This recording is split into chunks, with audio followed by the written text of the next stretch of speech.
Hello, hello, hello. Thank you for stopping by. We're going to talk to some real people. We're going to talk about some real things, maybe get some real laughs, maybe not. We don't care.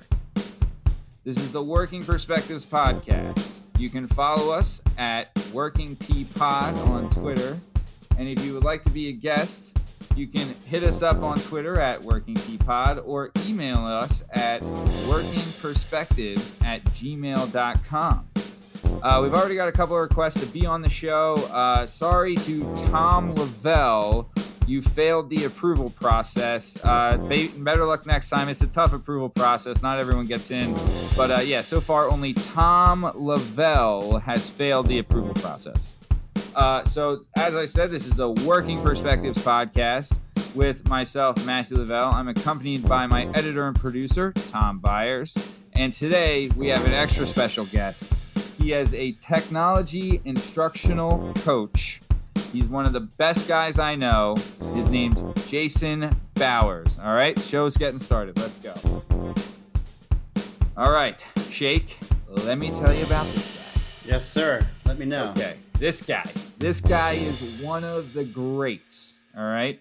Known this guy for a while. We grew up together. I moved here from California when I was 7. He was the first friend I made when I moved here. He lived down the street from me, comes from a great family.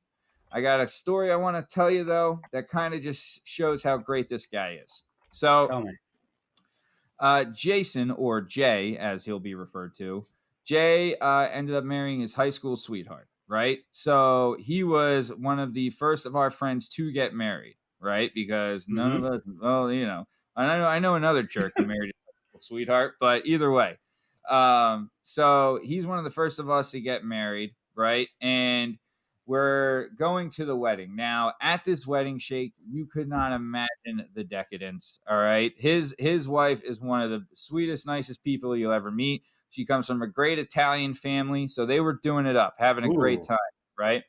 So we're at this wedding, and everything's going smooth, and, you know, we have the ceremony at the church, then we go over to the reception, and everything's great, looks really good, and then we go into the reception, and, you know, they're starting to do the normal things and everything like that, and then it's time to get to the speeches, right?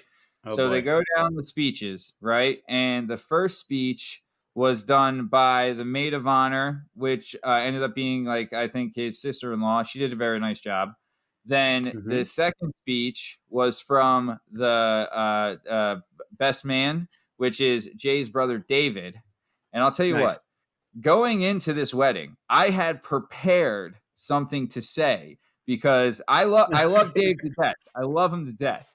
But there, in the back of my mind, I thought he might have needed to be rescued at some point. So I think you see yourself. I think you prepare a speech for every wedding that you go to, or you hear about, in case you get helicoptered into the event. You see yourself as a wedding savior. As at most gatherings, I have a backup plan. Yeah, a couple things up my sleeve. But a lot of people have exit strategies. You have an entrance strategy. I got a bringing down the goddamn house strategy, pal. I'll tell you that.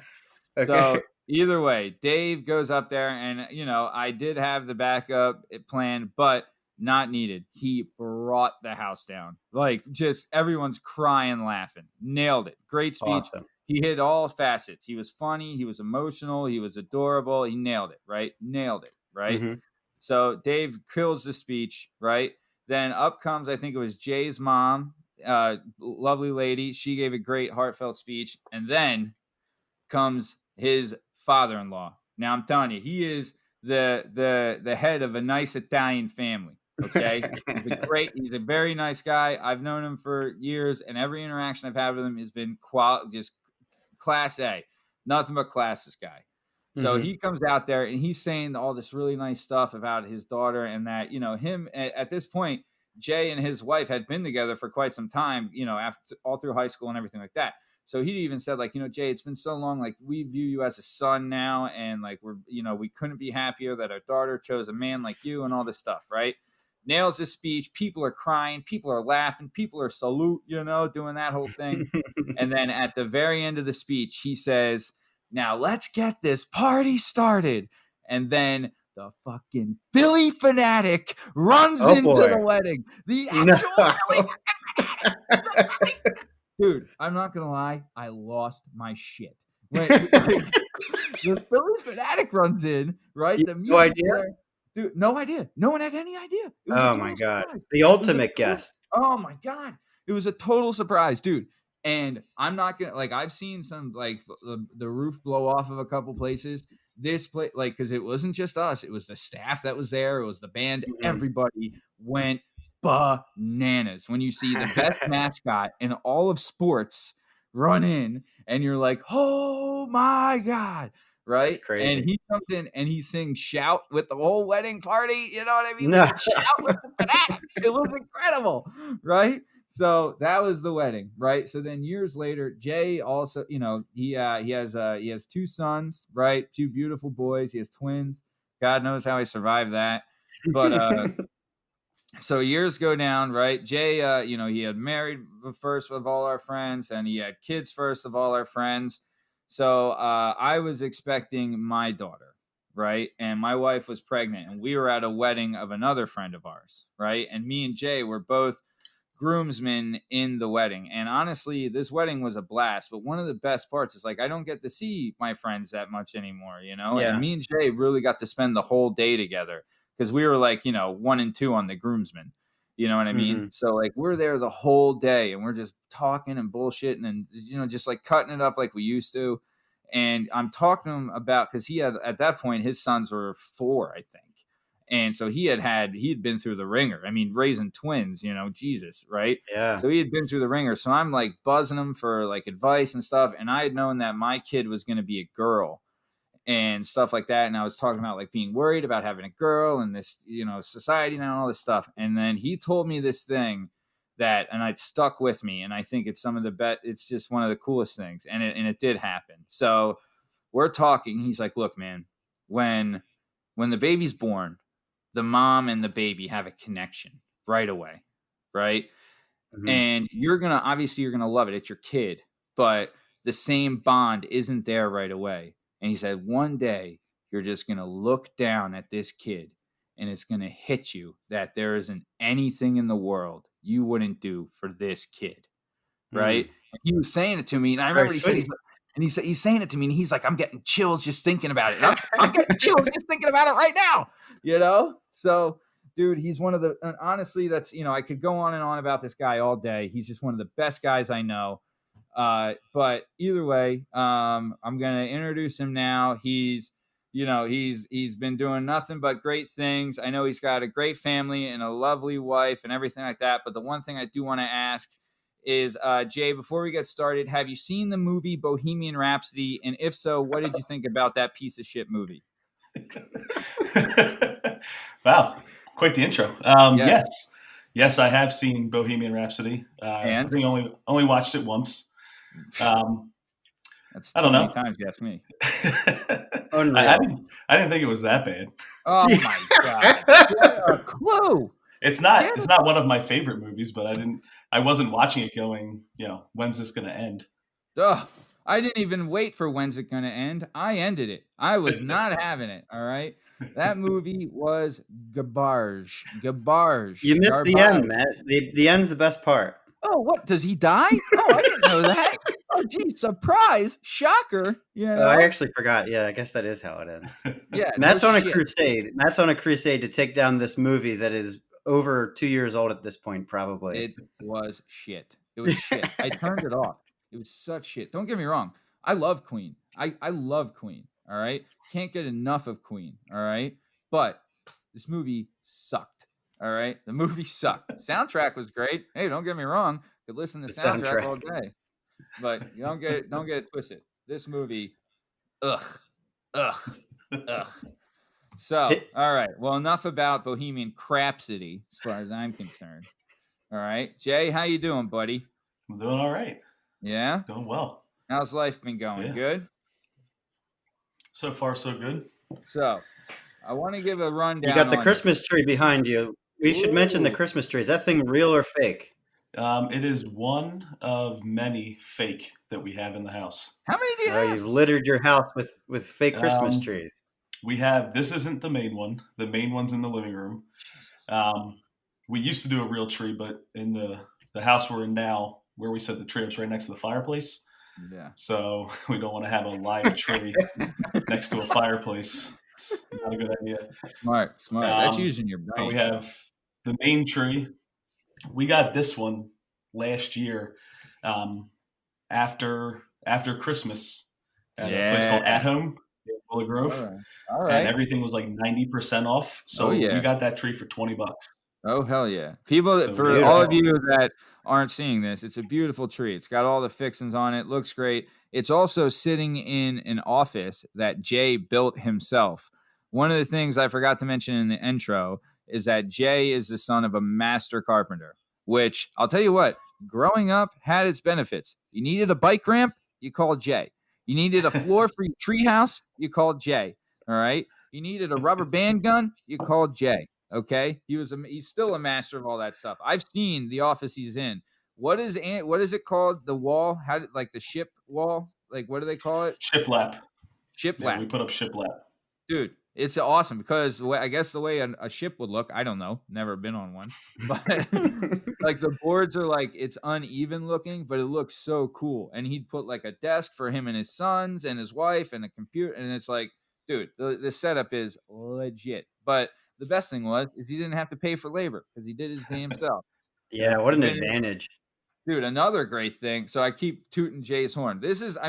So Jay, would you say, right, like that your dad's a master carpenter, but your whole life, like you've always been a really good drawer. You've always been very good artistically. Do you think like your dad, like having that kind of like giving you that kind of edge with the carpentry and everything like that, kind of opened up an artistic vein for you to exercise, because like, dude, you're like also creative. Like when you were Hagrid for Halloween, fucking incredible.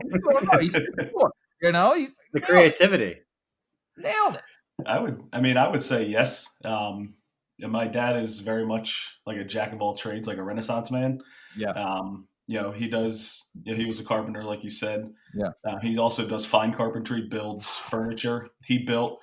I have sitting in our dining room. I have a grandfather clock that he built. Holy crap! Could you imagine? Years ago, he bought my mom a stained glass window, and where he wanted to put it, it didn't fit. So he taught himself how to stain glass so that he could manipulate this window. So. Like he built, I have a lamp in my dining room that he built stained glass. But my mom as well, she does a lot of like knitting, crochet, needlepoint work. She was the same. I remember one year, I remember my little brother Alex and your little brother David wanted to be Power Rangers for Halloween. I think your mom didn't buy them costumes, but she bought like sweatsuits and painted the Power Ranger stuff on them. Oh, very nice. Sounds like something she might have done. What color? What color Rangers were they? We need to know. Alex was the pink one, obviously. Come on now. That's just because of the fit. I think they were both the Green Ranger, I think. They were both the Green Ranger was an all-timer. You can't I mean, I don't know. Jay was always the Jason, right? But either way. So I was saying that's awesome though. Real quick.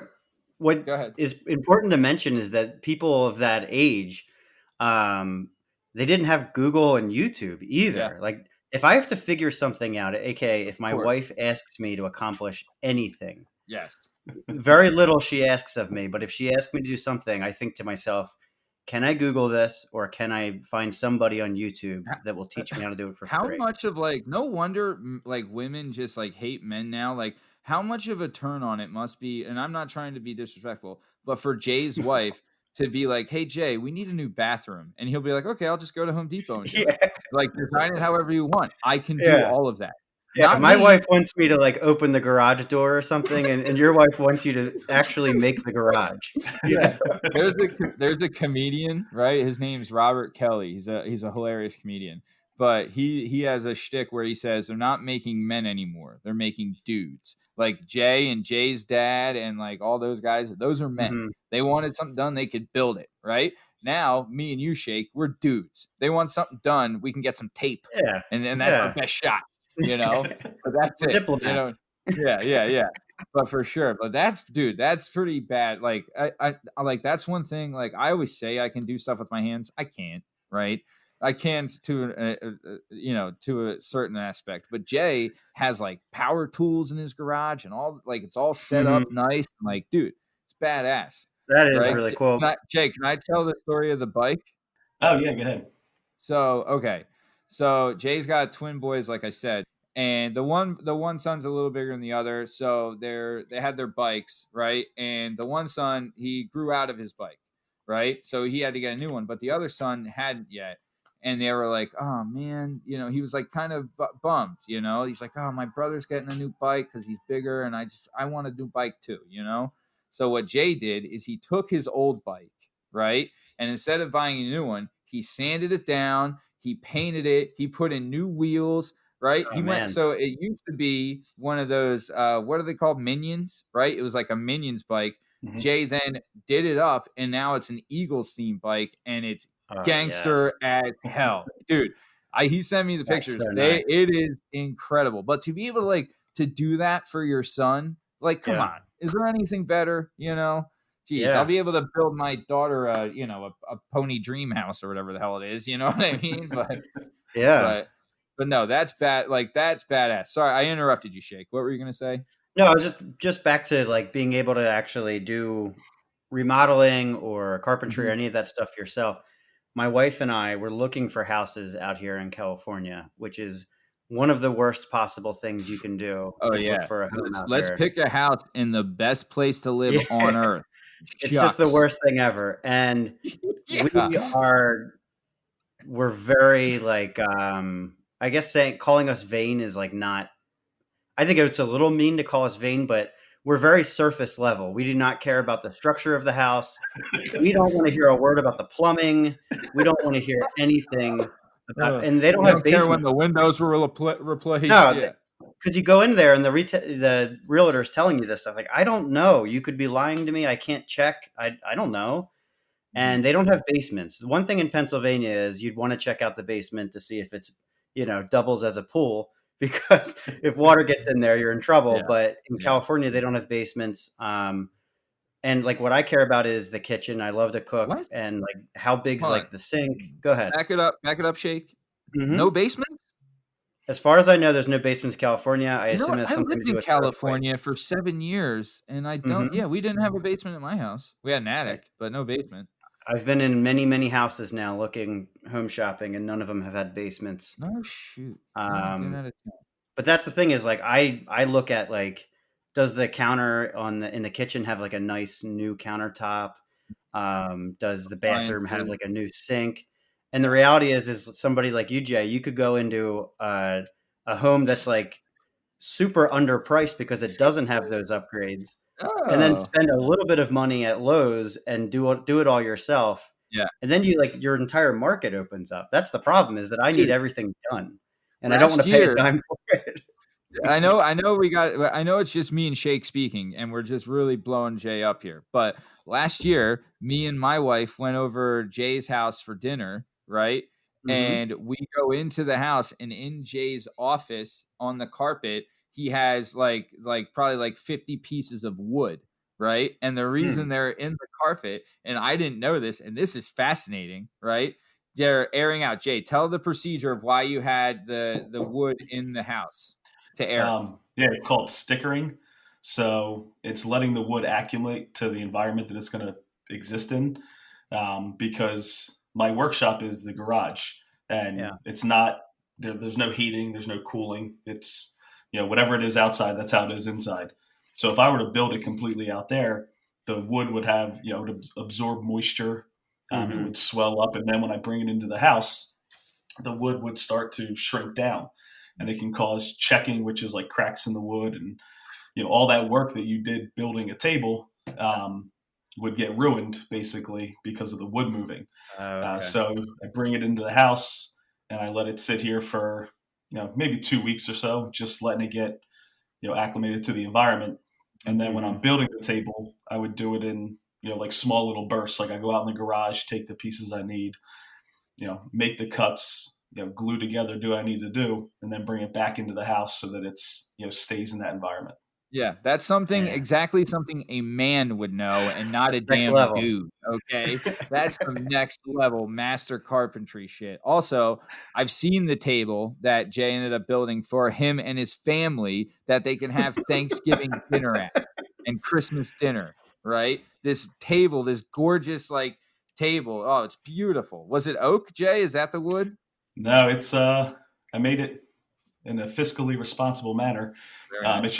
It's just pine. It's just common boards. Even nice. Stained. So I stained it and finished it. Really, a lot of what makes it a good piece is just how much time you spend finishing it.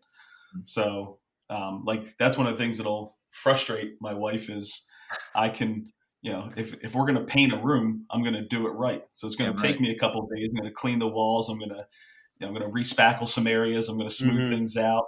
I'm gonna do maybe 4 or 5 coats as opposed to the 2 that some people do because I know that the more coats. I worked in a hardware store for a decade. Yeah. I know that with certain paints, the more you put on, the better, the more rich the color. So like the table, after I put the stain down on it, I hit it with 5 coats of a high gloss with sanding in between, and that builds up like a nice thick layer, like a nice thick base, and then hit it with like 2 or 3 coats of semi-gloss so it's not like glassy. Like it doesn't look shiny like a glass top, but it has this like nice rich finish on it. See, and for me, right, that's like I'm paying thousands of dollars for that. Jay paid for the wood, the finish, and like, the tools and gimmick and killed it. But speaking of jobs, let's get into that, right? So obviously, Jay, I know some of your history, elementary school, middle school stuff. You went to North Penn High School, and then after North Penn, you went to Gwinnett. But let's talk jobs. So I want to talk, not counting, like, I don't want to count, like, we mowed like 2 neighbors' lawns for $5 or shoveled some snow. I'm not talking that. What was your first real job? Where was it at? And what were you doing? My first real job was washing dishes at a little Italian restaurant called Casa d'Amici, House of Friends. That's it. My mom, God bless her, was working 2 jobs and still going to school to get her doctorate, and was waitressing at this restaurant. And when she was waitressing there, she got me a job as a busboy and a dishwasher. Jay, did you bust too or just wash dishes? Bust too? Eventually, I started busting later on down the road. And my mom was a waitress there too. I don't know if you guys worked with her. And Anthony worked there also. Yep, Tom, your brother Anthony worked there, right? And we also met one of the best guys who I'd love to reconnect with, Scotty Feingold. Great guy. Love Scotty. But Bach worked there. I worked there. Jay worked there. We had a whole monopoly. We were there every night. So, okay. So you're working at Casa as a dishwasher and a busser. And it's all under the table cash. I did the same thing. Everyone works under the table cash, I think. But after Casa, right? So you're working there for a couple of years. We had a nice little scam going with some jungle juice and all that stuff. But moving on. After Casa, did you go to Wilson's right after Casa? Yeah. Casa d'Amici is the name of the restaurant we worked at. But so right after Casa d'Amici, you went to Wilson's, right? Yep. And you were at Wilson's for 10 years, you said, right? Yeah, right about 10 years. So your old man, didn't he do work there too, right? Is that how you got the in? Yeah, he was he used to shop there all the time when he was had his carpentry business. Yeah. And then back in 96, he'd been in a bad head-on car accident. I remember that. So like he wasn't doing a whole lot of the construction anymore. So he was doing, he worked at a place called Pace Supply, which was building and roofing supply. And he also worked part-time on and off at Wilson's. Yeah. Dude, I remember. So here's a great story about your dad is that did you ever see, I remember, so there was a guy on our wrestling team who was really good and he never really lost, but he would lose to this one guy who was like 2 years older. And I remember them saying that the reason he lost is because the guy on our team had strength, but the guy he wrestled had man strength. So when you look at your dad, right, he was the epitome of man strength. So I remember you're hauling in, it's like, what they have, like 100-pound bags of salt and stuff. You guys are filling up the store with 100-pound bags of salt. And Jay, he's in his teens, so he's like getting some muscle and stuff. and he's thinking he's tough. He's like, look, Dad, I got 2 bags here. Huh? 2 bags. Huh? What are you going to do? So what did his dad do? His dad put 2 bags on his shoulder, then put his arm straight out and held another bag, a 100-pound bag of salt, one hand straight Holy out, walked crap. it in like it was nothing. They were 60-pound bags. Oh, Jesus Christ. Still, so he had 120 on his shoulder and 60, and he's like, oh yeah, you think you're tough? Boom, look at that, holding it out there, not even shaking. Just like that's like man strength. You know? That's grip strength. That's what you get from working on roofs every day. He used to throw a bundle of shingles, 80 pounds. He used to throw 2 of them on his shoulder and climb up a ladder 2-3 stories. That is so cool. That's so cool. If you ask any of my brothers what job my dad respects the most in the world, it's arborist. He loves arborists. And every time it's like a dude who works on trees or chops down trees. Or like the guys the that limbs. Climb up the trees. Like when we were younger, for whatever reason, if we were like near and in like where we live in Lansdale, PA, suburban Philadelphia, there's a lot of trees. There's it's a lot of woods and stuff. So there's a lot of people working on them. Yeah. And he would always stop me like, look at those guys. I bet they have the strongest upper bodies. That's all upper body strength. And he's like pointing at it. I was like, okay, that's kind of weird. Admiring these, walking by, admiring these gents up at 40 feet up in the air. But that is, man. You got certain jobs give you certain strength. Oh, for sure. I mean, even today. I mean, I'm almost a foot taller than my dad. Outweigh him by plenty. And when it comes to certain things, like he just has, we'll use the example of opening a jar. If there's a jar that I couldn't open it, I guarantee he could open it. In a second, for sure. My old man was like that too. And they had this strength that you wouldn't believe. Your dad's like that too, Shake. See, like your dad. More calf strength. Well, I remember when we were kids, right? Like biceps weren't big in the thing, but your dad had biceps like you wouldn't believe. I don't think my dad ever had biceps. Are you serious? Yeah, he had biceps popping. He was like John Cena with those. Oh yeah. Oh, that's like. You kidding me? This is totally fiction. Whatever. Not true. He was my baseball coach. I'll tell you. They called him old bicep. I don't want to. Old bicep buyers. There he is. Yeah. Okay. So. So while you're at Wilson's Hardware working, you're kind of, so the way it is in a hardware store, it's not like a regular store, right? Like if you go to the supermarket, you're walking up and down the aisle, you're grabbing your cereal, you're grabbing your whatevers. If you go to the hardware store, you need to talk to the guys there. So like you need to know your stuff. So Jay knew how to like cut keys. He knew where everything was in the store. If you could ask him a question about building stuff, he knew. Jay was like the ultimate guy to talk to, So, and that's like a hardware store is a different skill than as opposed to a regular store. So either way, Jay's in the hardware store and he used the knowledge from like his dad and working and being around tools and wood his whole life and carpentry and all that stuff. But while you're at the hardware store, right? So this was when we were sophomores in high school. So you finished up high school, went to college and everything, still at the hardware store, right? Mm-hmm. Yep. So and then in high school, you were big time baseball player, this guy. Telling you, he's got an arm like a cannon, right? You got to imagine too. It's a very intimidating presence. Also, first baseman, this guy used to be able to do a full split, right? So he's 7 feet tall, standing on first base. He can stretch almost halfway to second doing a full split, but he was a murderer out there, right?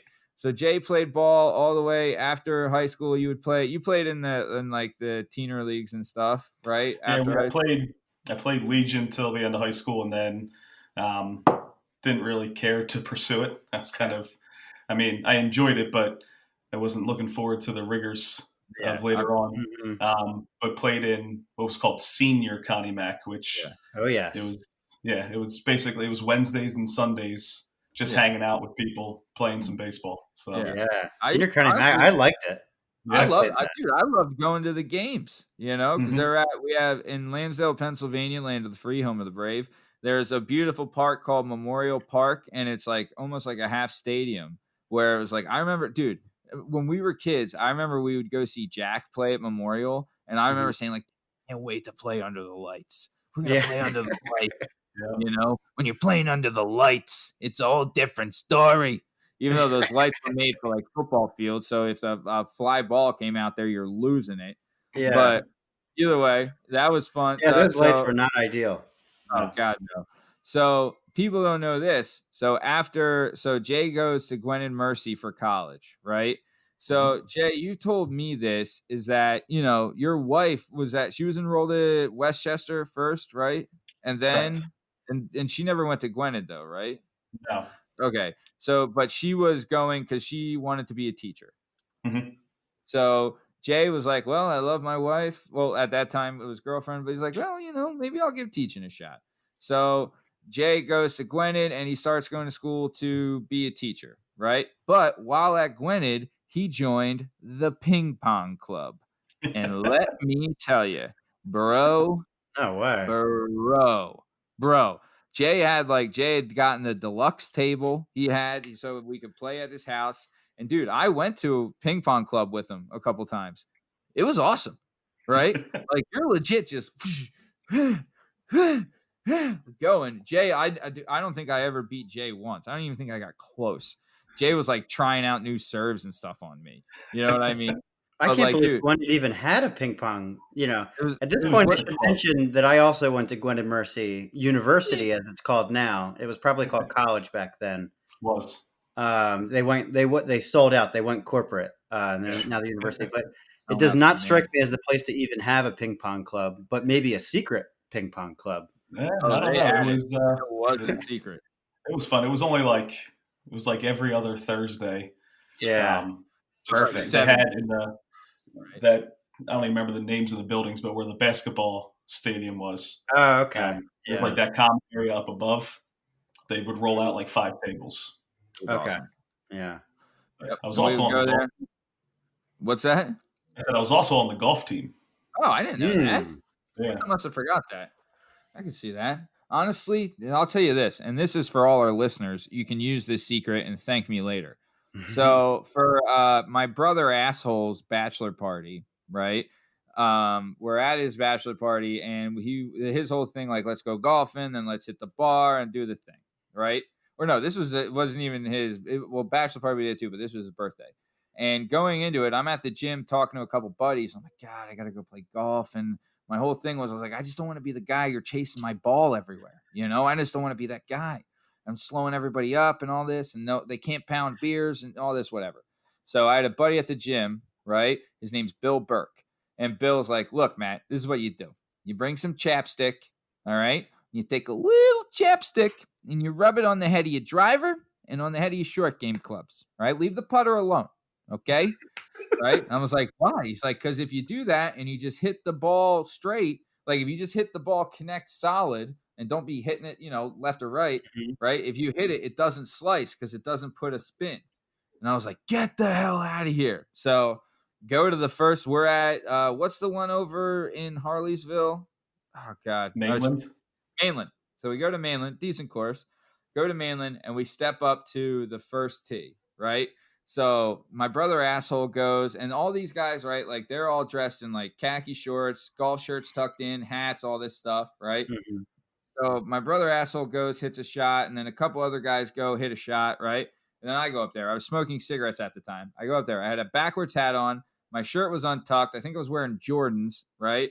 And I walk up, flick the cigarette out. I'm holding the club like a shillelagh, right? Walk up, don't even take a practice swing, and crack it. Dude, I'm saying like 300 yards straight down the fairway, right? Just a beautiful best shot of the first hole, right? And I was like, oh, fucking chopstick works, right? used it the whole day and was crushing them. So nice. I'll tell you what, people will do this. Golf people are lunatics. They will do anything to improve their game even a little tiny bit. You could tell them to close their eyes and swing, and they would try it at least once. And the chapstick will be sold out at the. I don't care. I don't care who you are. I don't care if you're Tiger Damn Woods. I guarantee Tiger Woods has tried the Happy Gilmore swing. I guarantee it. I don't care who you are. I don't care if you're Jack Nicklaus. You're trying it, right? Everyone's tried it. Mm-hmm. So, Okay, so let's move on. So you're there, you're at Gwynedd. Same time you're at Gwynedd, you're working at Wilson's, you're doing your thing. So after you're done Wilson's, right, and you graduate college, you're done at Wilson's, then what? Where do you go from there after Wilson's? I still worked at Wilson's for about a year after I graduated. Okay. But I was lucky. So if you go to school for education, you do what's called student teaching. Yep. So I Jake wrapped would up know my about that. I wrapped up my student teaching, and I was eager. I wanted to get a job. And back when I graduated in 2008, it was, I mean, the competition for a job was fierce. Yeah. Right now, I mean, there's such a shortage of teachers. It's ridiculous. Yeah. But back, you go back 12 years and there was a surplus and it was difficult. So I was like, need to get myself out there, need to try and get a job. Yeah. So I finished student teaching on a Friday, but I had all my paperwork ready to go to show that I'd completed my work. Yeah. The applications were being filed with the state. Like I was going to be certified. I just didn't have the paperwork yet. Yeah. So I submitted all that with a local district. Yeah. So I finished student teaching on a Friday, and by Wednesday I was substituting in buildings. It was, we're talking May. So usually towards the end of the year is when, a lot of people start using up their personal days, nice weather, taking some days off. So I started subbing, within a week after finishing my student teaching. And during my student teaching, my field supervisor was involved with the same district. So she put my name out there, and I got very, I was doing what I was supposed to do, and working hard during student teaching. But then, so I got interviews, and man, what a solid! Yeah, by midsummer, I had my first teaching job. Dude, that's awesome. And that's like the same theme you were talking about with, like if you're going to paint a room, it's going to take an extra day or two because it's attention to detail. Do it right. Mm-hmm. And also, go ahead. No, you go, Shake. Go. It's the same principle, if you're going to go through student teaching and all of that hard work. And I should mention now that I also got certified to be a teacher at Gwynedd and student taught under our guest today, Jay Powers. And it was one of the best experiences of my life. He raves about it, Jay. Everybody that I talk, I can tell about it. I tell them how awesome it was. He speaks so high of you, Jay. It's like you're 10 inches tall. Okay, we don't want him any taller than he already is. The listeners will know I have a lot against the tall people, but I'll make an exception for you. But becoming a teacher is not an easy thing to do. It is absolutely it's not an easy job when you have it. Absolutely. But that's that attention to detail is definitely something that hold on. I would assume comes in handy. Go into that though. Let's go in because that's fascinating stuff. That's something I don't know. So Jay, can you enlighten us a little bit on the process of getting so you went to college, right? Obviously, like when you're in college, do they set you up with like a teaching program with a school, or do they tell you to do that, right? Maybe the school doesn't set you up, but they tell you like, hey, contact these people and they'll set you up for a job, like a sit-in or like a student teach gimmick. Yeah, it is. It's all done through your college or university. Okay. We're people who are in education programs for student teaching aren't supposed to contact the districts by themselves. If you take education, if you take some of your education classes, it might be up to you to kind of reach out to some districts and say, like, I'm trying to observe in this and do what you need to do. But it is all set up through the district. So through the university or college. Okay. So like with Gwynedd, in the secondary program, your focus is more like a subject area major. So like my degree is a history degree. Yeah. Like, so I have a bachelor's in history from Gwynedd Mercy. Yeah. And then on top of that, you do your education classes. Okay. So that's like general education stuff, right? General education. Okay. So you do you learn some special education, some, you learn different teaching techniques. It's, your kind core of so like education. if you because that's kind of setting you up to be a sub, right? Like, well, it's setting you up just to kind of get the basics down for Uh-huh. what's entailed if you're going to become a Yeah. teacher. These are some things you need to learn. Yeah. These are some things you need to know. These are Yeah. some experiences you need to have. Gotcha. And then once with Gwynedd, they required that you have taken and passed the Pennsylvania teaching exams before you even student teach, even though it's not a requirement to student teach. Oh, Gwynedd is well known. One of the things they're well known for is education. yeah. So Maybe that's why. they want their student teachers to be ready to go right out the door. Hence, Oh, kid. I finished student teaching So on a Friday if and was ready you're by Wednesday. if you go to Gwynedd, it's like, if you play for Alabama going to the pros, they know this guy's there. You're league ready. You're ready for the league. So I feel really like localized version of that. Yeah. yeah, I feel like Gwynedd, at least when I was there, had two main focuses: education and nursing. Yeah, big Yeah, nursing I would school. agree with Big. that. And something to keep in mind is if you go there for history, which Jay and I both did almost like a decade apart, um, the history department is very small. You feel like it's like smaller than Hogwarts. It's like a handful of people, and the history department is a few professors, and it's very, very tight knit. And you get to know the people you're with, like them on a That's the first name best way to basis. learn.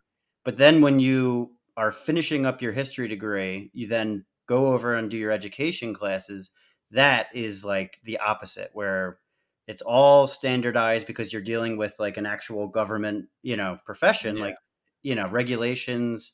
There's best practices for teaching, and you go there and it's the opposite where, you're on like a conveyor belt. They're going to Yeah. get you ready to become a teacher, but you have to follow their program. There's no like, I mean, I would say that Gwinnett also is still very small, even in the education department compared to like Yeah. Westchester and the other big schools. But at the same time, it's like the history department's like, do whatever you want there, have your friends, become best buds with your professors.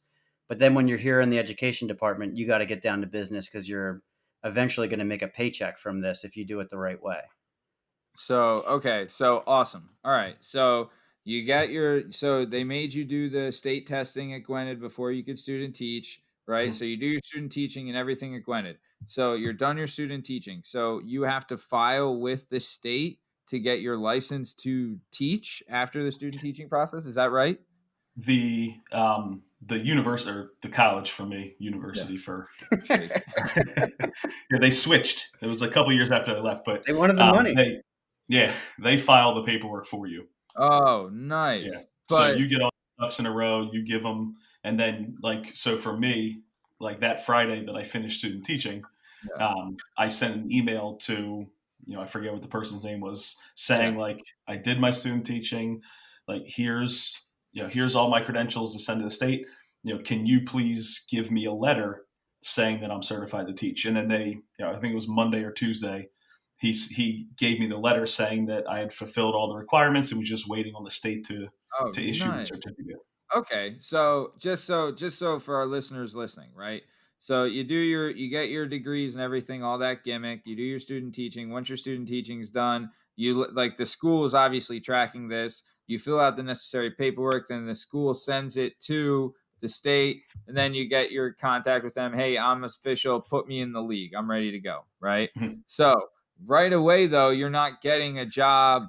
Like you're not getting a permanent job right away. You're like everyone does substituting first, right?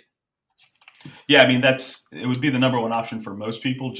I mean, you could, if you finish student teaching, like for me, I finished student teaching in the spring semester of 2008, and by fall semester of 2008, I had a teaching job. Yeah. I only substitute for 1 month Yeah. before I got How a many teaching job. times did you have to go into sub? It was just about every day. Oh, no shit. Yeah. And how do you get paid for that? So it's changed a lot since I started teaching. When Yeah. I was substituting, there used to be a graduated scale. So the first 20 days that you substituted, you got paid $90 a day. Damn. And then on the 21st day, you would get a $200 bonus, and then you got $100 per day. And Yeah. then after 20. So it kept graduating up, and I think the most was like $110 a day or So the something like most that. you could make a week was $550. Right. Tax?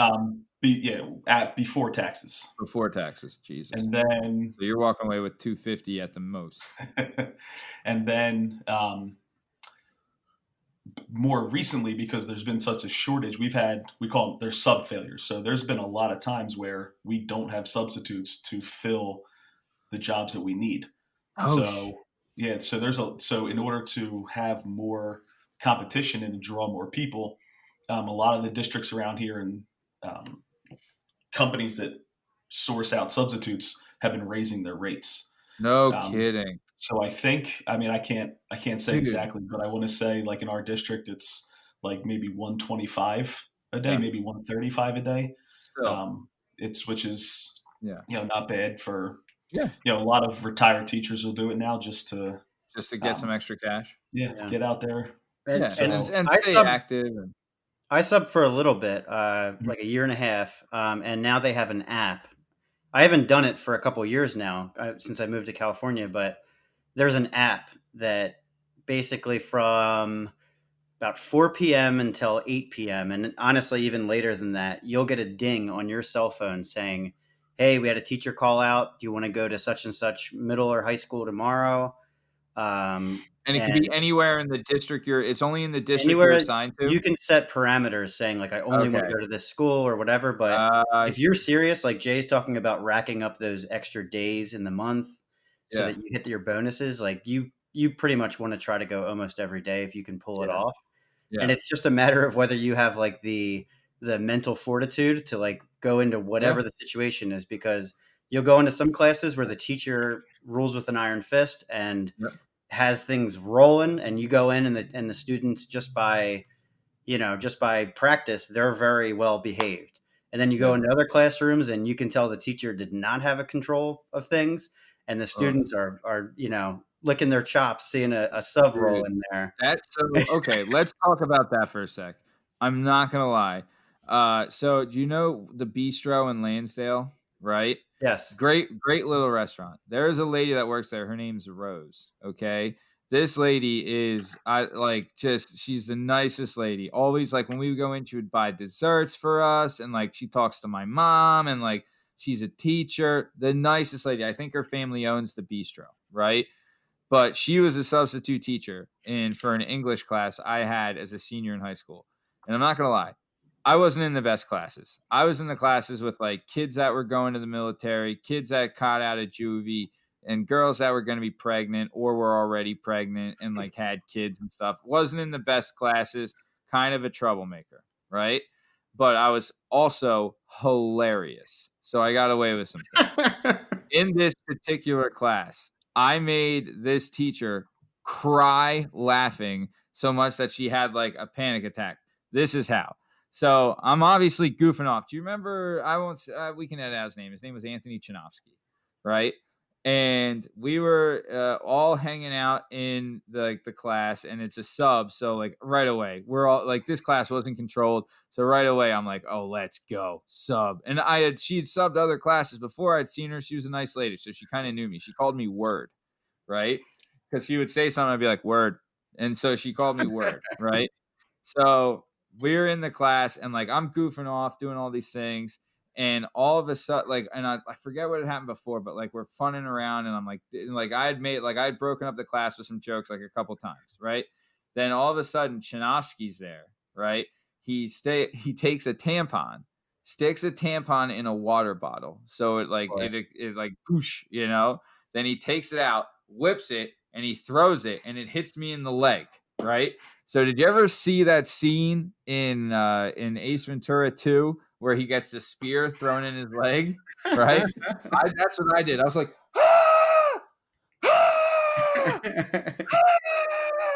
right. Because I thought it was used. Because like I'm legit like in the front of the class and in the back and like cracking jokes. Right. Mm-hmm. And he hit me with it and like going nuts. The whole class loses it. The teacher is like crying, hysterical, laughing, right? And then the bell rings and I got to go.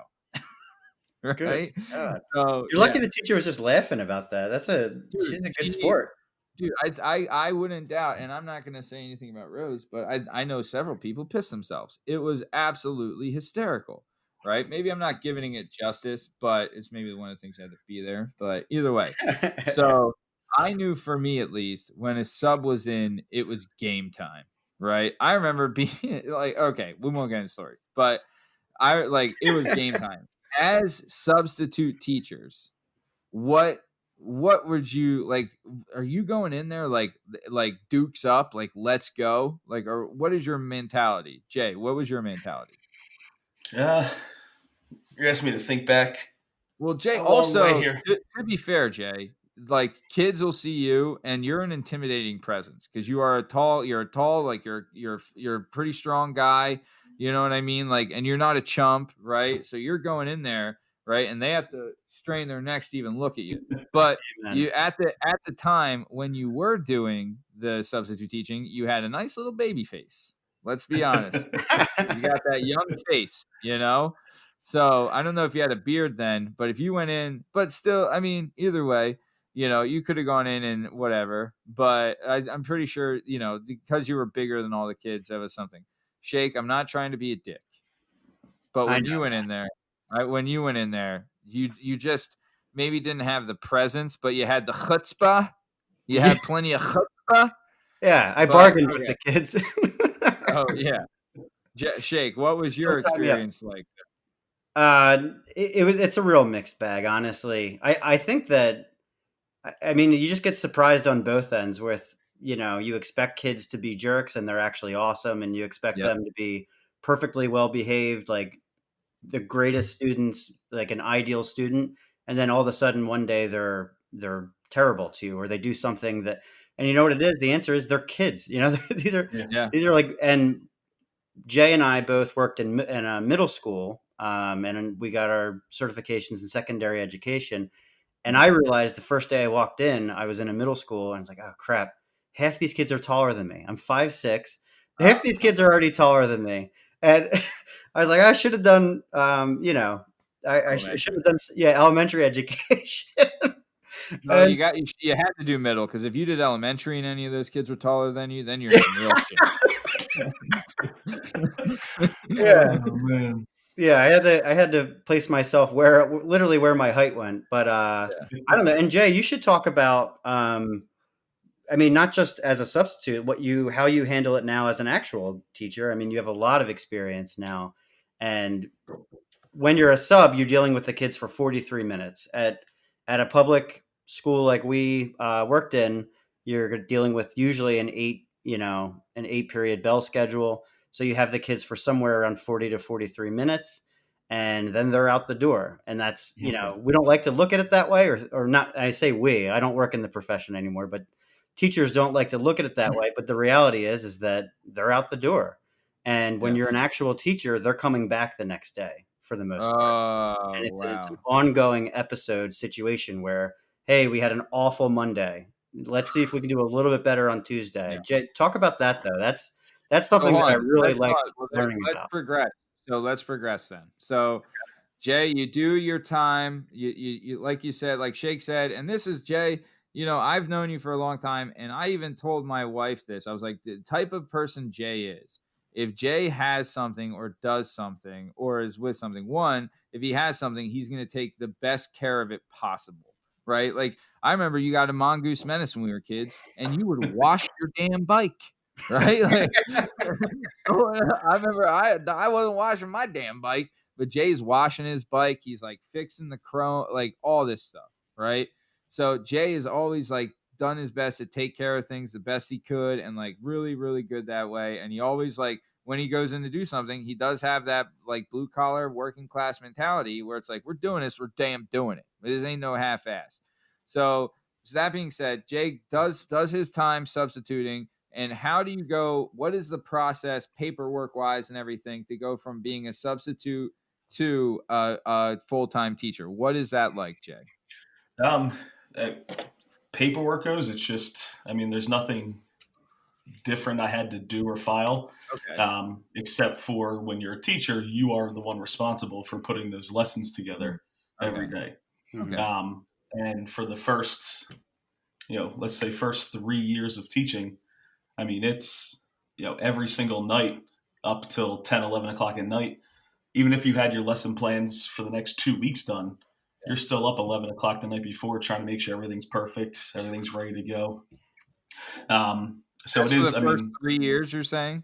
usually it's that's what everybody says. Like eventually you get the hang of it? You get the hang of it. You also learn the curriculum more. So I wouldn't say that it's like it does get easier, but kind of to your point, I very rarely recycle the exact same lesson from year to year. So Oh. like even if I knew what I wanted to do and I had the worksheet done or I had the activity done, Yeah. what I would do as soon as something was finished is I reflected on it and would say this worked, this didn't. And then with technology made it super easy because in the district where I'm in, we're what's called 1-to-1. So every student has their own device. Okay. So, and a lot of things are done digitally. Nice. So it was super easy. Like if I had a lesson and things went well, or things didn't go well, like in the document, I'd highlight certain sections like bright yellow and add a comment to the doc, just like change this for next year. So then next year when I'm so I open up all right, we're getting to this. Let me review some things. I open up that work. We're going to open up that activity. I'm like, oh, I got to make sure I change this up. But the more you kind of become familiar with what you're teaching, it makes it easier to figure out how you want the students to go about learning it. Damn. So, okay. So let's think, right? All right. So I always, honestly, in my mind, right?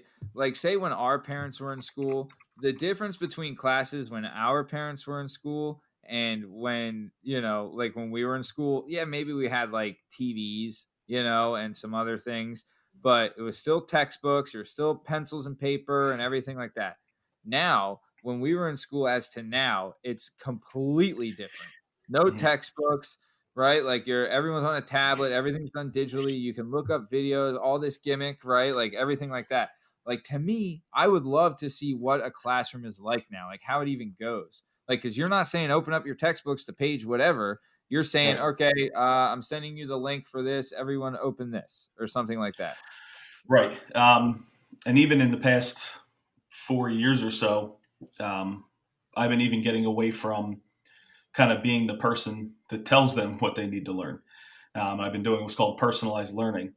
So because we have technology makes it scalable that you can really personalize education to every single student.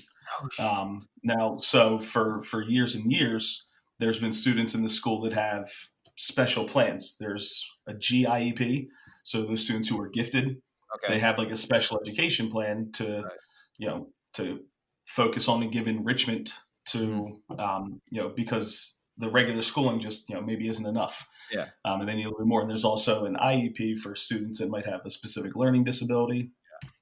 There's also things called 504s, where if there's like a medical issue that might prevent a student from accessing the material, maybe like a hearing issue or a vision issue.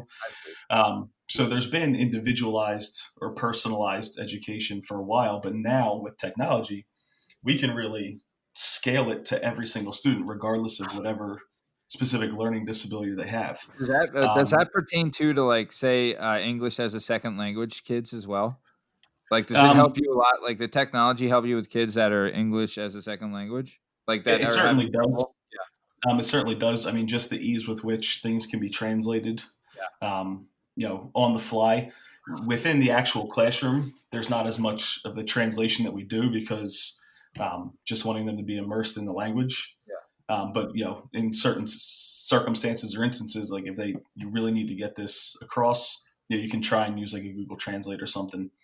But also like a lot of like textbook materials and things now will automatically have certain versions. Like you'll have the version in English, and then you press a button, there'll be a version for Spanish and a version for this and that.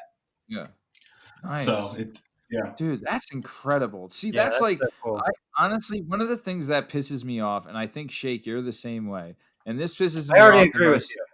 Yeah. This pisses me off in the workplace the most is that maybe like, maybe you're at a job that, obviously everyone's not doing their dream job, whatever. But if I'm at a job, even if it's not my dream job, I'm still going to do my best, and I'm going to do the extra, and I'm going to do the best possible. Right. And I'm going to try, and I'm going to work. Right. The thing that makes me so mad is when my colleagues at work or something go, they don't put in the same amount of effort as I do. Like, hey, maybe I'm not as good as you, or you're not as good as me. That's fine. That's always going to happen. But if you're just lazy and just doing the minimum amount required, that's not good. That's what makes me angry. Yeah. When I see Jay doing his teaching, Jay is going to the extra. Jay got someone to sponsor and buy his classroom a 3D printer so he could have more interactive activities with the students. That's the awesome. kind of teachers. That's the kind of teachers that you need. And if they were like incentives out there where they're paying teachers like Jay more, and like Jay's wife, teachers that make the classroom fun and make education in school a better part of a kid's life, then I think there'd be more teachers like Jay, which would essentially make the world a better place, literally. Sorry to get on a soapbox there. You know what I mean? But Absolutely. Totally agree. I couldn't agree more. The importance of teachers is very high, and it is upsetting when Jay says stuff like they're screaming for teachers now. I can only imagine in the suburbs if they're screaming for teachers, what it's like in the inner cities. It's got to be atrocious. But it's also a shame, the way some teachers get treated and the pay that they get, and they should be. I mean, well, we're getting off topic. That's a little too political. We should definitely get into that. But one thing I want to say is that might be missing here is the creativity that goes into these lesson plans. Technology is incredible, and what we've learned from when I was student teaching, from when I was a student in high school, and Jay said it's even changed in the past few years, even more, is that it used to be oh, we have these computers, let's see how we can incorporate them into our lesson plans because the district paid for them, we got to make them. We don't want them to collect dust. And what it seems like the harnessing of that technology as of late has been, let's find out what the core principles are that actually kids need to learn. And if technology can help, or if the old fashioned way is the way to do it, then let's do whichever one, is the right way to do it. But one of the things I really liked when I was student teaching with you, Jay, is the creativity that would go into these lesson plans. And it's kind of like an awesome creative process. Like anything, like an artist or anybody who's like a writer or whatever, when I would come in the morning and you would be like, oh, I have this idea. 2 weeks from now, we're going to have to teach this. We were doing geography at the time. We have to do this specific place. And I had this idea to incorporate this one book. It's like a children's book, but we're going to use it, in this lesson plan, and the kids are going to love it. And we're going to adjust it a little bit from last time. And that process of it, so much goes into the back end before it even reaches the children that it's really, really an awesome, awesome process. And I bit into that big time. And frankly, since moving on from teaching, I've worked a lot in marketing, and the principles are there as well. And you have these people who are just like marketing geniuses that can just sit there and listen to a pitch or listen to, what does your company do? Okay, now I know how you should, brand your company. And they're getting paid zillions of dollars for it. The paycheck is limitless if you're a great marketer. Unfortunately, as a teacher, there's these, huge restrictions on, or at least that's what that's what it appears to be for me. I don't want to speak for you, Jay, but does that get frustrating that you feel like I'm dumping so much brain power into this? I want my colleagues to at least match that or pay me more, Do you feel that way? Yeah, I mean, there's definitely both sides of it. It is frustrating, especially in the role that I'm in now. So, as an instructional coach, part of what I want to do and why I took the job is that I can take these practices that I've been practicing and using in my own classroom and help others do the same thing. So one of the frustrating things is definitely when you might sit down with somebody or have a Google Meet conference with somebody, and their big roadblock is that it just takes time. And I've I can't tell you how many different books I've read related to like personalized learning and things. Yeah. But one quote that kind of stuck with me was that like so many people they know what is right and what they should be doing, but they do what's convenient. Right. And it really speaks volumes. I mean, like there's, amazing teachers out there, even ones that are doing incredibly, is there always room to put in more time? Sure. But it's, it's one of those things where like there's like these great things that you could be doing. And, it's some people are unwilling to put in the time, and that's understandable, especially this day, like literally this day, because of where just the entire nation, the entire world is. Like everyone's just trying to cope the best they can with everything that's going on. Yeah. So especially in our district, teachers are teaching hybrid. Yeah. So students are coming in. Some students are completely virtual. Yeah. And then some students come in every other day. Yeah. But even on the students that are in every other day or virtual, they're still live streaming into the classroom. Okay. So if I'm a teacher,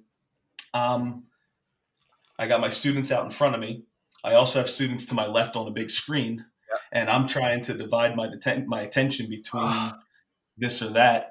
Wow. So there's so much that's unreal. There's so much that so it makes it 1,000 times more stressful. Yeah. So even if there's things out there that would help kind of bridge that gap. Yeah. Teachers don't have the time right now because 100% of their time is spent just trying to get through the day. Do you think virtual reality will ever play a part in a classroom? I've used it. No shit. That's the kind of teachers that make a difference. I guarantee there's 1,000 students that have been out there that will remember Mr. Bowers. You know what I mean? Like like, dude, that's like, I'll tell you, like that's making a difference. Like that's the kind of shit that's important. Matt, how many virtual high schools have you been kicked out of? Jesus. Well, I mean, I was kicked out of 2 not virtual ones, but yeah. Go ahead, Jay. Sorry, you're about to say. Well, I was just going to say to that point, like with the personalized learning, is the students are to remember more what they chose to do. I've had students who, for a project on their own, decided to take the class on a virtual reality field trip. So we virtual reality field trip? Yeah. So it starts. To give you a lot of backstory, there's an application called Google Expeditions. Yeah. So it's a Google thing. And with the virtual reality goggles that you can put a phone in, as a teacher, you can lead them through different scenes and highlight different things. Oh, damn. So I started with that and would have, for certain, because I taught geography and culture. So I got to take students all over the world. Oh my God, that is so cool. But I think Matt's signing up for this. When I started doing the damn adult, I'll tell you that right now. But like when I started doing the personalized learning, I'm not the one who's creating those lessons. I'm encouraging the students to design their own artifacts, their own presentations, their own things. So I had a group of students. They always worked together. They worked well together, even if they were noisy. But we had a project called the 5 Themes of Geography Project. Okay. So they had to prove to me in the class that they understood what are called the 5 Themes of Geography and how they apply to different locations. Okay. So what they did was they used their phones. Real quick, what are the 5 themes? Location, place, region, movement, and human environment interaction. Okay, good. Now go. All right. So what they did was on their phones, they downloaded 360 photosphere apps. Okay. So what they did was actually, as part of their project, they went out into their neighborhoods. They went out into like local areas around town.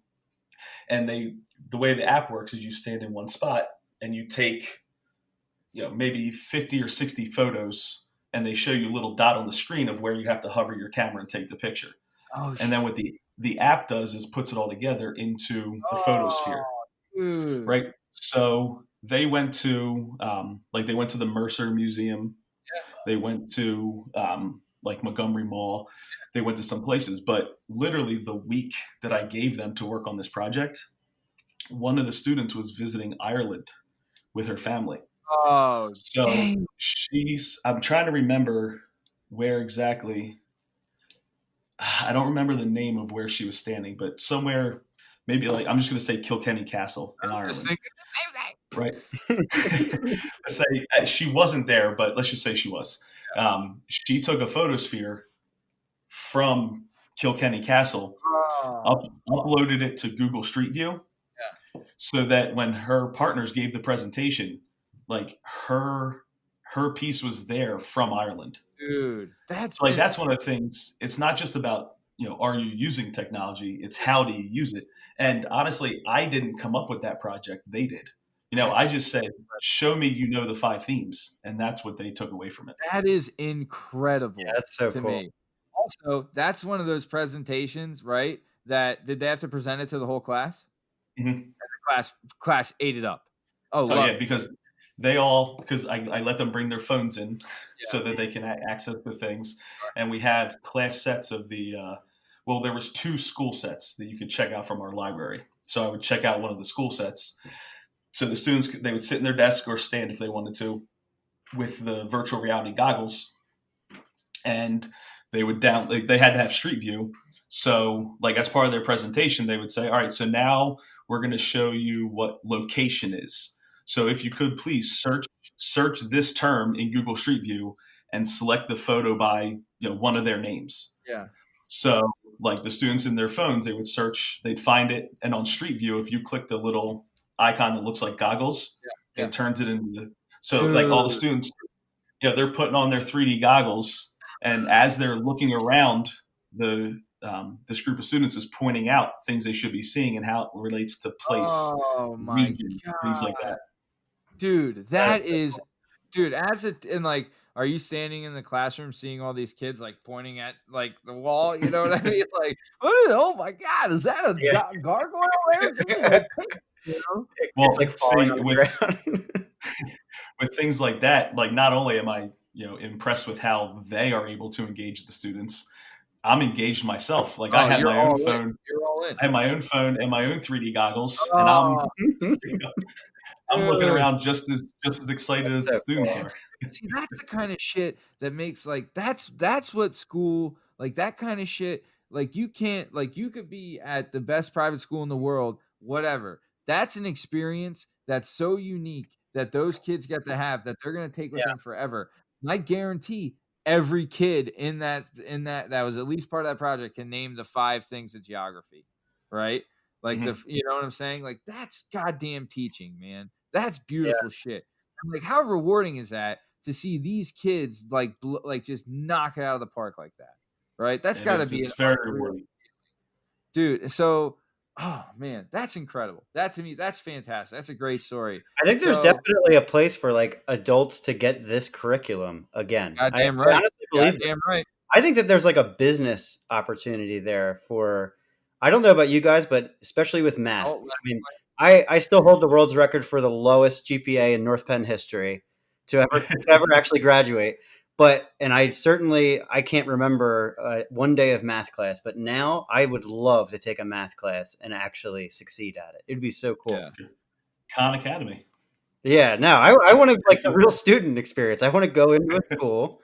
I think eventually the way things are going to work, right, is I always thought of this, virtual reality is going to be so big.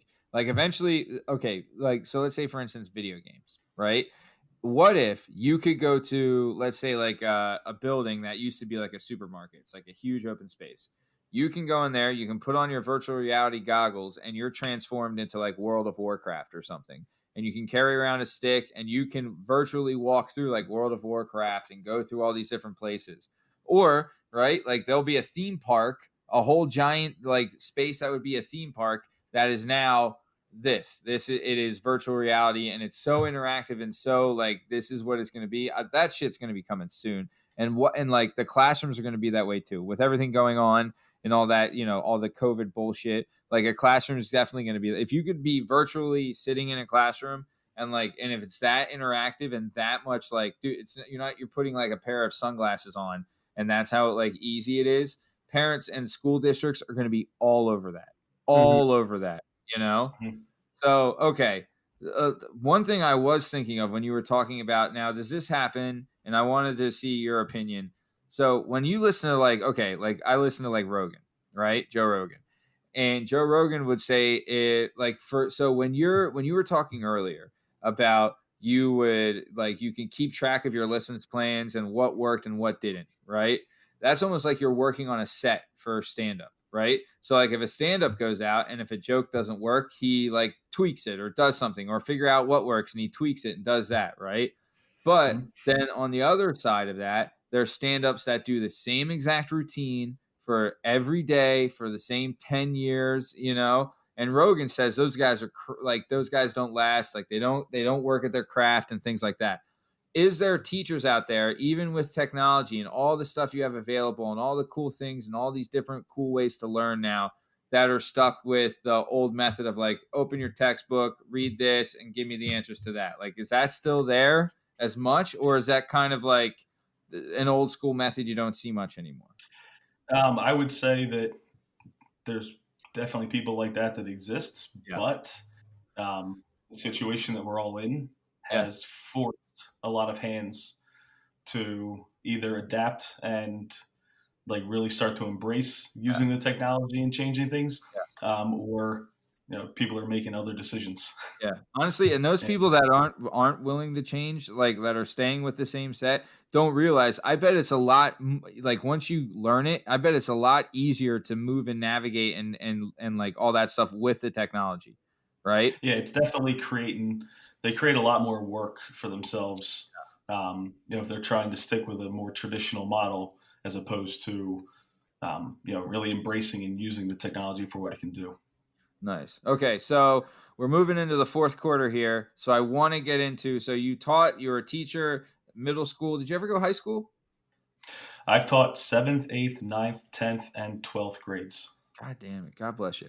So we'll get more. Maybe we'll do some more teaching stuff, like more teacher stories the next time you're on, because I think Shake will agree with me. You're coming back the fuck on. Yeah. Right. So if you'll come back on, yeah. Well, Matt has his ways of forcing his people back.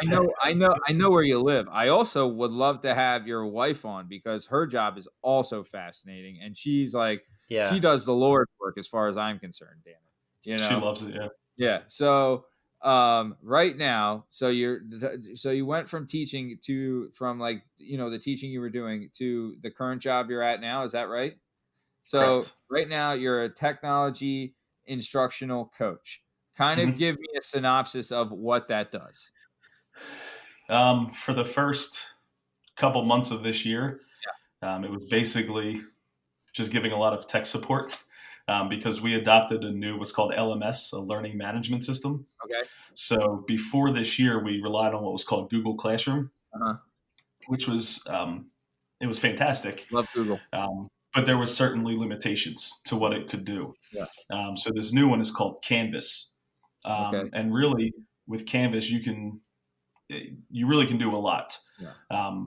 And it's kind of overwhelming for a lot of people, even myself when I first started to learn it, because there's so much you can do with it that you forget half of what it can do because you're learning all the other new things it can do. Yeah. So for the first couple months, it's really been, if a teacher's trying to figure out how to do something, shoot me an email.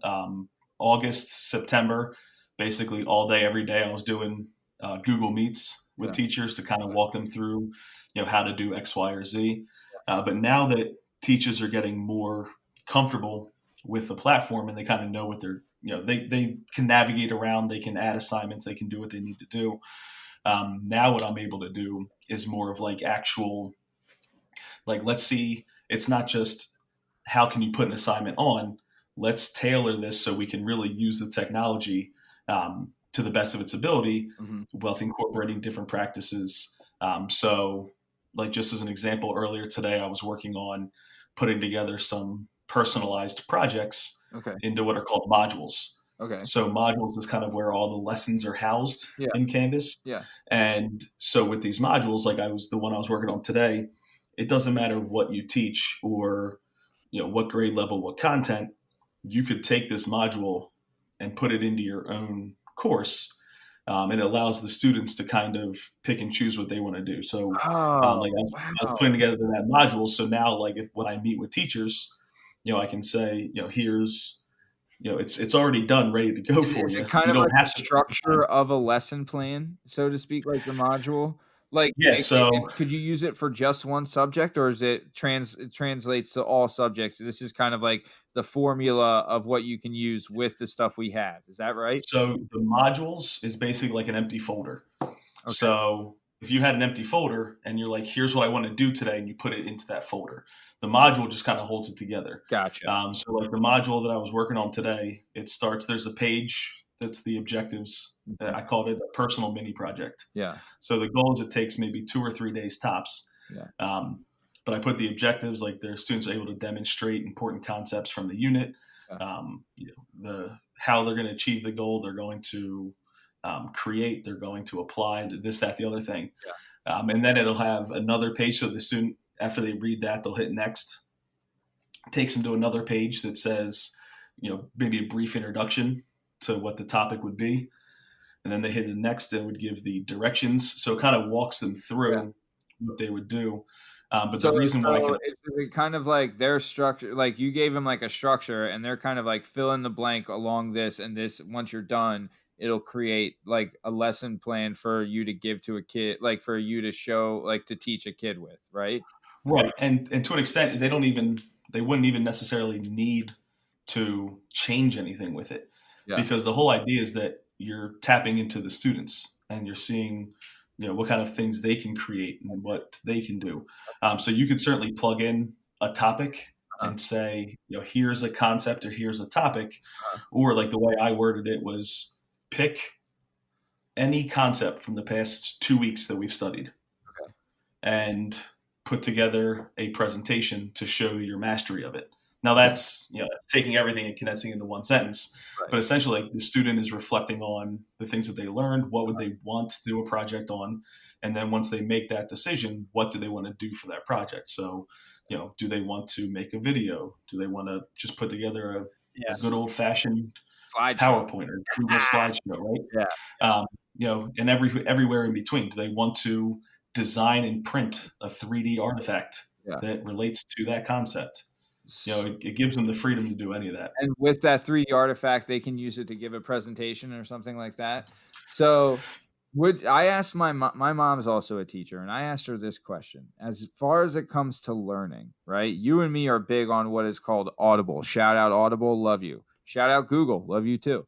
But shout out Audible. Me and Jay are big components of Audible. I'm like, I used to like, so, okay. Here's a little background story on me reading. When going through school, never read one book all the way through. Started a couple, whatever, right? Even like when I was in high school, I almost finished the second Lord of the Rings books, The Two Towers, never finished it, right? So after I got done school, right, I'm bartending at a place, and I would have to take the train there. And it was an hour, 17-minute train ride one way, right? So it ended up being over like a 2.5 hour full ride. So I was talking to my little brother, Alex, and I was like, dude, this train ride's killing me. It's so boring. And this is back before phones or anything like I couldn't watch a video on my phone or anything like that. Right. So he's like, dude, you've seen the first 2 Harry Potter movies. The third one hadn't come out yet. He's like, why don't you just read the Harry Potter books while you're doing it? And I was like, I hate reading. I don't read. Anyway, I finally sucked it up and did it. And flew through them, right? And then started like a whole reading thing, read a ton, got big into reading, getting that mental sweat in, right? But now no one has time to read, so I'm big on Audible. So my question is to you, Jay, and Audible is, I probably have 170 books in my library on Audible, and me and Jay, this is one of the funnest things. When we were kids, Jay, when we were supposed to be reading books, had we ever had a discussion about a book we read? No, never. No. It took over 30 years for us to have a discussion on a book that we've both read or listened to. And we can thank Audible for that now that we're doing that. And we've had a bunch, and we're able to, like, honestly, it's one of the best things. I tell Jay, I was like, look, please just listen to this. I have someone to talk to about it. Right. So either way, my question was to my mom was, as far as it comes to reading, right? Obviously, you want a kid to be able to read, but would you care if obviously a kid knows how to read, if you're teaching them, if they retain the information by reading it visually or listening to it audibly? No, You the wouldn't goal care. is they master the content, right? So that being said, I'm not a reading teacher, right? There's teachers who their goal is to help them learn to read better. Learn to read, right? Those strategies and so forth. Sure. And I'm not saying there's not a need for that. You definitely need that, right? Obviously. But aside from that, no. Like, my goal is they master the content, right? So I don't care how they get there, as long as they get there. Yeah, that's why kids have the freedom in your class to create the shows with the Google Earth and the Google Maps and whatever. You know what I mean? Like, and you're able to have like viral field trips to cool place. Like, that stuff, to me, that's like the learning I dreamed of as a kid, sitting there in Catholic school, like smelling my book because I was so damn bored out of my mind. Like, they worry about, like, you can't smell it, Matt. Dude, they talk about, like, I tried to smell the words out of it. Wasn't happening, right? They talk about this. Not every book in this library. Yeah, I've sniffed them all. They all stink. But dude, they've talked about like this ADD culture. The way Jay is teaching is keeping these kids involved and keeping them interested. Yeah. That's how you do. Like, you want to know why ADD is there? Because shit's fucking boring. All right, that's why it is. Hey, don't have so much boring shit making me read, Hatchet and Confessions of Scarlet Oil. Go shove it, right? To your point, Matt, a couple years ago, I had a class that it was a very mixed class of a lot of different abilities. Yeah. So towards the end of the year, we did a personal project, and the goal of the project was the research process. I didn't care what their topic was. I didn't care. They had to pull multiple sources. Okay. It was argumentative. Okay. So they had to pull multiple sources. They had to pick one side over another side, and with evidence explain why this one was better. They had to do a works cited. They had to do this, that, and the other thing. And so my goal with that project was, I want you to learn the research process, not necessarily what you pick. And help them form an opinion in everything, right? Like a valid opinion. And it was in what we call a co-taught class. So I had another teacher in there with me. Ooh. Because I had students that were very low as far as like with their abilities in the classroom. And then I had, we'll just say like regular education track students. Right. And honestly, I've gotten some of the best projects to this date from that class because they had the freedom of choice. I still remember, because these two students, they never talked to each other once the entire year. Yeah. Two very opposite students, always in trouble in their other classes. They teamed up to do a project because they both discovered that they loved PlayStation 4. Okay? Right. So they both love PlayStation 4. So they did this project. Bash Brothers together. They did a project on why PlayStation 4 was better than Xbox One. And they put together, it was a Google slide presentation. Before you go further, they're fucking wrong. Xbox One. Matt, they had me convinced because I think they pulled at least 18 different sources. Oh shit. So on Google, you said they use Google Slide? They use Google Slide, right? So if I were to say you have to do a project on this, right? Let's say pick a topic. If I said you need 5 sources, everyone would have turned in 2 or 3 sources. Right. They had, I think it was 18 different sources. Oh shit. And it was like, so that's like a lot, right? As far as like, they were talking. I just turned in a grad paper that had a requirement of 8 to 15. Right, sources. So they did more than what my grad paper needed. They were all about this. Okay. Right. But so through the part of with the personalized learning is you frequently check in, and they check in with the teacher. You're kind of the facilitator. You're not the deliverer of the content. You just facilitate it. Got it. So I would keep asking them questions. And I haven't my last system was the Xbox 360 that I packed up before we moved. Yeah, you got twin boys. Yeah. So I packed You're it not in a playing box before Assassin's we Creed moved, anytime soon. He'll tell you that. and it's still in that box, Yeah. right? So I don't know where it is. which one was better, and but I'd ask a question. They said PlayStation 4, so I say why, and then they'd start listing the reasons why they thought. I'm like, all right, well, prove that to me. So then they would prove it, and then so when they would pull all those sources that could prove their point, and then I would say, well. And I would just throw out random. I'd be like, "Well, what about processing speed? Ooh. Which one has better processing speed?" Yeah. And then they started researching like processing speed. I'm like, "Which one has the better refresh rates? Which one has the better this? Yeah, which one has more storage? Blah, blah, blah. Right, like, I just which you're one? Trying to feed in their thought track. Yeah. Right. So, like, I may have been helping them get there, but at the end of the day, they're putting on a presentation where they're explaining with evidence why the PlayStation 4 is better than the Xbox One or whatever. And then their overall goal. So they did put together the slides presentation, like I said, but they really wanted to use my 3D printer. Yeah. So they're like, all right, we like PlayStation and we want to use the 3D printer. So in the 3D modeling software, they designed a PlayStation 4. Oh. And I was like, if you can prove to me why the PlayStation 4 is better, I'll let you print out your little PlayStation 4s that you made and take them home and keep them. So they did.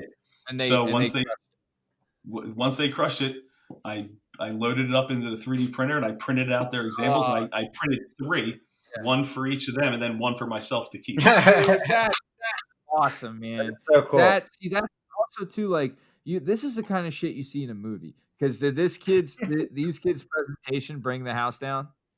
Oh yeah, and of course they didn't convince everybody, just like yourself, because they were wrong. That's why they don't let that get in the way. Yeah.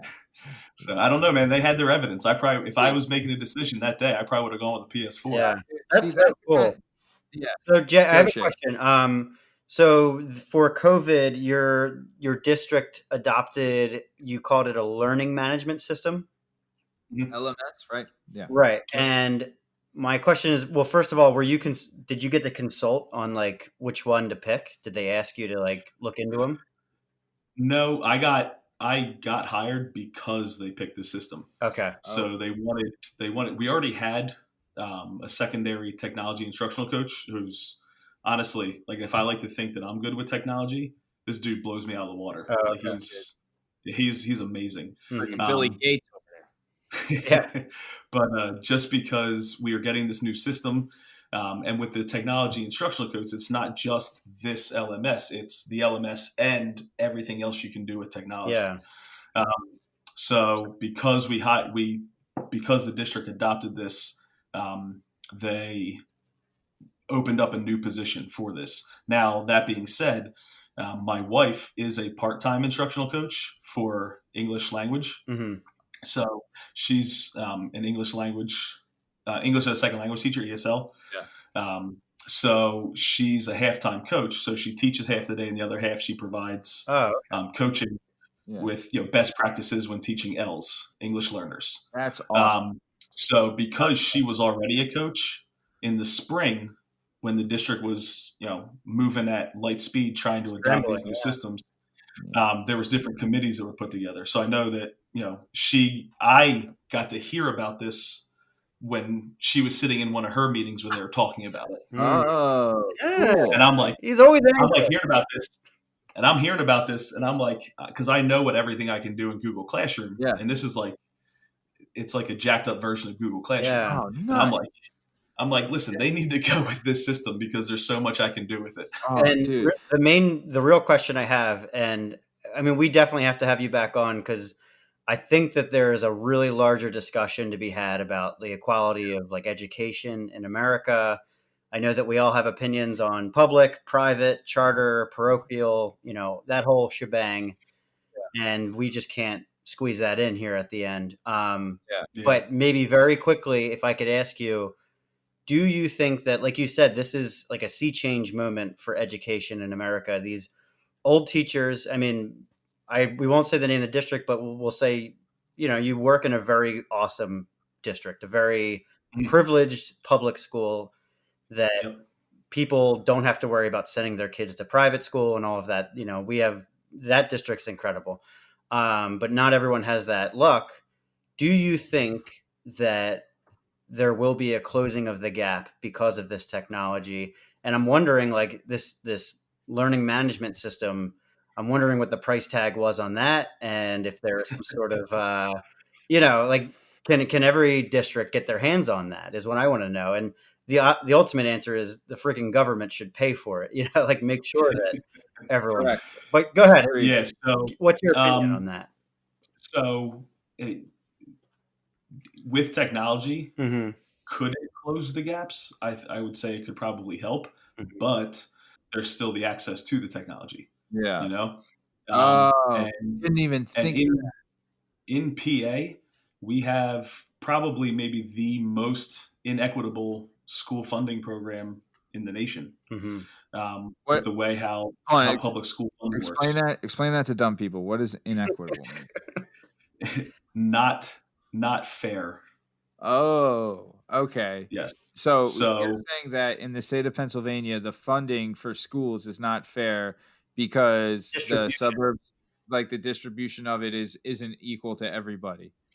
Well, because most of it, almost 3/4 of it, is from local sources, from local property taxes. Oh. So we actually, for the district that I'm in, a very small percentage of our money comes from the federal government. Most of it comes from the local sources.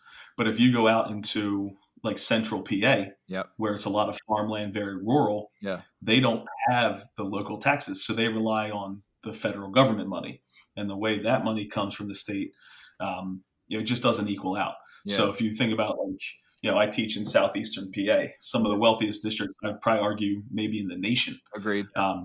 As far as we get most of our funding from property taxes. Yeah. We live in affluent areas. Yeah. Even in the district I'm in, we're not the most affluent district around us, but we have a lot of industry. Yeah. And that industry pays a whole boatload of money in property taxes. Oh, shit. So that industry fuels a lot of us being able to provide one-to-one technology for all of our students and things like that. So if you look at, a district close to us, Lower Merion. Okay. Lower Merion is one of the wealthiest areas in the nation. Yeah. Right. So their public schools, their students are one-to-one with better technology than we do. They have limited class sizes. It's like an ideal situation. Yeah. And then you move 5 minutes down the road and the school can't even afford crayons for their students. Yeah. Yeah. So you're talking about every student getting their own MacBook Pro to not even getting crayons. So there's a lot that goes into it. And people make the argument of, well, I pay for this and I pay for that and all this stuff. And, there is arguments we have, but I agree. As far as education goes, we can't spend enough money on it as far as I'm concerned, because that's really what funds that's what builds our society, is the education. Yep. The better educated a society is, the better the society is. I firmly believe that. And I firmly believe that, and I know I'm biased because, Jay, you're my buddy and I love you, and my mom was a teacher and stuff, but the work that teachers put in, if you I guarantee this, if a teacher was making as much as a pro football player, right, there'd be the best goddamn teachers in the world, they should. I would love to see a study like that, where if they had one city, one school district in the United States, where the teachers there were making $500,000 a year, but the process to get into that school district was unreal. I would love to see the students in that. There's already an entire country that does it that way. Oh, what country? Finland. No kidding. Everybody touts back. I want to say in the 70s, they had an educational revolution. No kidding. Where they completely changed things.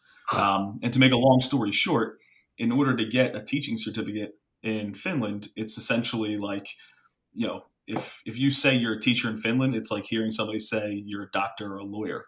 It's that well respected. That's how it should be everywhere. It's hard to have this discussion without getting political. And honestly, next time you come on, I think we pull off the training wheels and really let loose on some of this stuff. Yeah, and it's if you look at we'll put a big disclaimer on the front of it. But even just look at the difference in population size between the United States and Finland, right? We're almost 330 million people. Right. So, and, let's say there's 125 million school-age children, right? You need teachers. And if you have, think about how many doctors and lawyers there are, there's certainly not as many as there are teachers. So, it is nice to say that it should be that rigorous and is respected. Even though there's a teaching shortage, especially in this area right now, it's still one of the best areas in the United States, I would argue, to teach. Mm-hmm. Whereas if you go to, if you start heading into some other states, it is not that way. There's districts around me, the top pay is $120,000, $130,000 a year. Mm-hmm. Whereas if you go to some states, even just 2 or 3 states south, the top pay might be $45,000 to $50,000. Right now the is the standard of living, or is the cost of living, I should say, as high? No, but it still isn't near what what people in other areas get. Well, I don't want to get any political stuff, but it doesn't have to be overly political, but it comes down to like basic like the categorization of how things are taken care of with funding schools, and also like the curriculum is another thing to get into. Who's handing down the mandates on what's to be taught, what's important to teach, what's not important to teach anymore. How much time should be spent on certain things. Teachers are given a crazy amount of freedom to create awesome lessons, but there's also certain guides that they have. And Jay, I think that obviously, again, you could talk for hours and hours about this.